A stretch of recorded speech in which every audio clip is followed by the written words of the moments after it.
Yep, there you Do go. you think it's working? I think so. Okay. So today's date is December 28th, Oh, Wednesday, December 28th, in the wake of Lorraine Mackenzie Dix. So we're going to ask people to put their stories into this tape.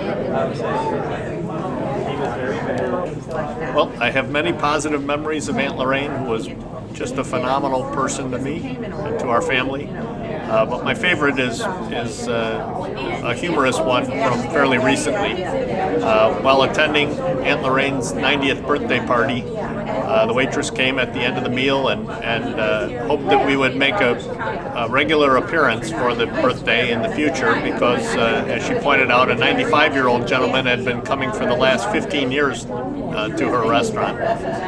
To which Aunt Lorraine's son Bob immediately replied, "Ask if he'd like to be fixed up with a younger woman." So that's my story. Thank you, Jim. And then what the family is hoping for is that you could tell a story or two about Aunt Lorraine, about Lorraine Dix. Well, I have a wonderful story that involves their wedding. Bud's second youngest brother is Francis, and he was about 20, maybe less than 20, in 1940. And we have a cousin, a second cousin, who lives in Cincinnati. I think she lived in Covington at the time, Covington, Kentucky.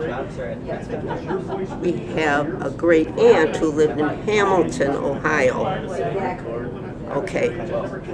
Francis decided to take a bus, and he went to Aunt Fanny's in Hamilton, Ohio, our great aunt, and borrowed her car and drove to either Cincinnati or Covington and picked Mary Margaret up and drove her to Chicago for Bud and Lorraine's wedding.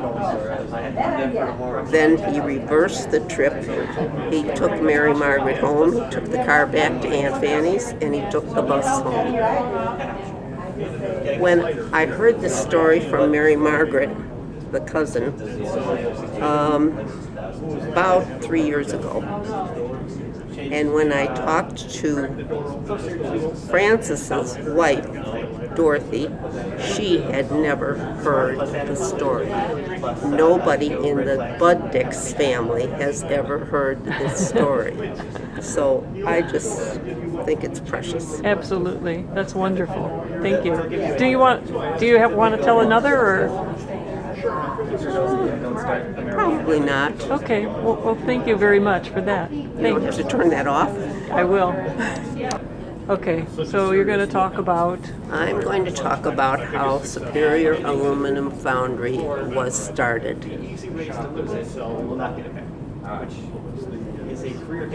There were 6 Dix boys.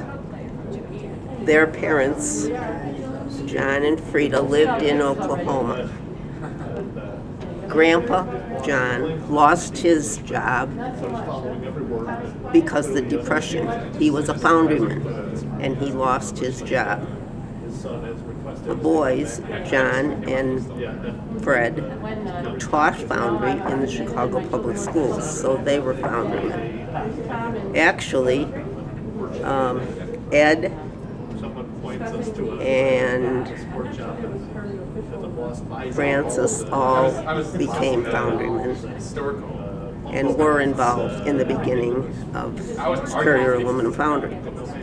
In 1937 or 38, they put their heads and their resources together and decided to open a foundry so Grandpa would have a job. And they brought them from Oklahoma to Chicago, found them a place to live, and started Superior Aluminum Foundry someplace on the near north side, and I can't remember the name of the street. It was either on Kenmore or Sheffield, and it was a tiny tiny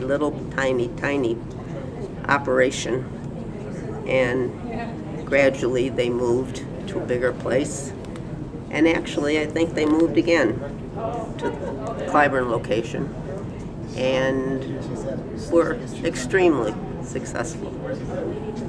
Thank you.